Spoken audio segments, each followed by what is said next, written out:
विघ्नहर्ता भगवान गणेश शंकर पार्वती के पुत्र हैं, यह बात तो सर्वविदित है। लेकिन क्या आप जानते हैं कि भगवान गणेश माता लक्ष्मी के दत्तक पुत्र भी हैं? पौराणिक कथाओं के अनुसार एक बार लक्ष्मी जी को स्वयं पर अभिमान हो गया कि सारा जगत उनकी पूजा करता है और उन्हें पाने के लिए लालायित रहता है। उनकी इस भावना को भगवान विष्णु समझ गए। भगवान विष्णु ने माता लक्ष्मी का घमंड व अहंकार ध्वस्त करने के उद्देश्य से उनसे कहा कि देवी, भले ही सारा संसार आपकी पूजा करता है और आपको पाने के लिए व्याकुल रहता है, किंतु आप में एक बहुत बड़ी कमी है, आप अभी तक अपूर्ण हैं। जब माता लक्ष्मी ने अपनी उस कमी को जानना चाहा तो विष्णु जी ने उनसे कहा कि जब तक कोई स्त्री मां नहीं बनती तब तक वह पूर्णता को प्राप्त नहीं करती। आप निसंतान होने के कारण अपूर्ण हैं। यह जानकर माता लक्ष्मी को बहुत दुख हुआ। उन्होंने अपनी सखी पार्वती को अपनी पीड़ा बताई और उनसे उनके 2 पुत्रों में से गणेश को उन्हें गोद देने को कहा। माता लक्ष्मी का दुख दूर करने के उद्देश्य से पार्वती जी ने अपने पुत्र गणेश को उन्हें गोद दे दिया। तभी से भगवान गणेश माता लक्ष्मी के दत्तक पुत्र माने जाने लगे। गणेश को पुत्र रूप में पाकर माता लक्ष्मी अति प्रसन्न हुई और उन्होंने गणेश जी को यह वरदान दिया कि जो भी मेरी पूजा के साथ तुम्हारी पूजा नहीं करेगा, मैं उसके पास नहीं रहूंगी। इसलिए सदैव लक्ष्मी जी के साथ उनके दत्तक पुत्र भगवान गणेश की पूजा की जाती है। इसलिए धन की देवी मां लक्ष्मी के साथ भगवान गणेश की पूजा का विधान है। मां लक्ष्मी और श्री गणेश की पूजा से सुख, समृद्धि के साथ धन, वैभव, ऐश्वर्य में वृद्धि होती है। लेकिन क्या आप जानते हैं माता लक्ष्मी भगवान गणेश जी के दाहिनी ओर क्यों विराजती है? आइए जानते हैं इससे जुड़ी ये कथा। ज्योतिषियों के अनुसार मां लक्ष्मी को धन की देवी कहा गया है, वहीं गणेश जी को बुद्धि के देवता कहा जाता है। धार्मिक परिप्रेक्ष्य से धन और बुद्धि का एक साथ होना आवश्यक है।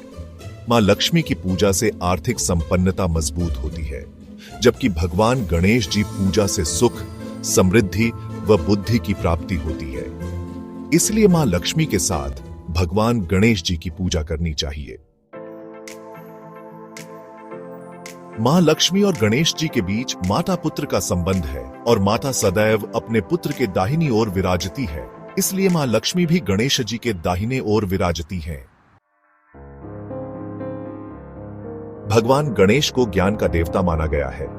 मां लक्ष्मी को धन की देवी माना गया है। हमेशा लक्ष्मी गणेश की मूर्ति को हमें एक साथ रखना चाहिए, क्योंकि व्यक्ति ज्ञान के सहारे ही धन कमाता है। अगर ज्ञान नहीं होगा तो धन नहीं आएगा। इसीलिए इन दोनों ही देवी देवता की मूर्ति को एक साथ रखा जाता है। हमें अपने घर के मंदिर में बहुत सी चीजों का ध्यान रखना चाहिए। कौन सी मूर्ति को कहां रखना चाहिए, इसका भी नियम है। अगर आप इस नियम को नहीं अपनाते तो आपको घर में या अपने जीवन में दिक्कतों का सामना करना पड़ सकता है। आवश्यक है कि इस बात का ध्यान खास तौर पर रखा जाए। लक्ष्मी गणेश की मूर्ति कैसे और कहां रखनी चाहिए, क्या है मूर्ति रखने का सही तरीका, जानते हैं। मूर्ति रखना वक्त इस बात का ध्यान रखें कि जहां भी लक्ष्मी गणेश की मूर्ति हो उस जगह को साफ रखें। लक्ष्मी गणेश की मूर्ति स्थापित करने से पहले उसके नीचे लाल रंग का कपड़ा बिछाएं। गणेश जी की मूर्ति को महालक्ष्मी की मूर्ति के बाएं तरफ विराजित करें। ऐसा माना गया है कि बायां स्थान पत्नी का होता है। कभी भी स्थापित करते वक्त इस बात का ध्यान विशेष रूप से रखें। महालक्ष्मी सदा गणपति के दाहिनी ओर ही रहे। आपके घर के कागज, पासबुक, पैसे से जुड़ी चीजों को लक्ष्मी गणेश की मूर्ति या श्री यंत्र के पास रखें। लक्ष्मी गणेश जी की मूर्ति शुभता की सूचक है। इस बात का ख्याल आप केवल घर में ही नहीं बल्कि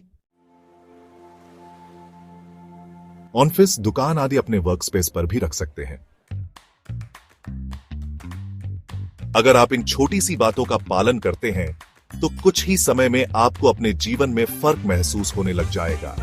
धन संबंधित जो बाधाएं आ रही है या दोष जो मौजूद होंगे वो समाप्त हो जाएंगे। आज के लिए इतना ही। अगर आपको यह जानकारी अच्छी लगी हो तो वीडियो को शेयर कर हमारे चैनल को सब्सक्राइब जरूर करें। मिलते हैं अगले वीडियो में। तब तक आप अपना ख्याल रखें। जय श्री राम।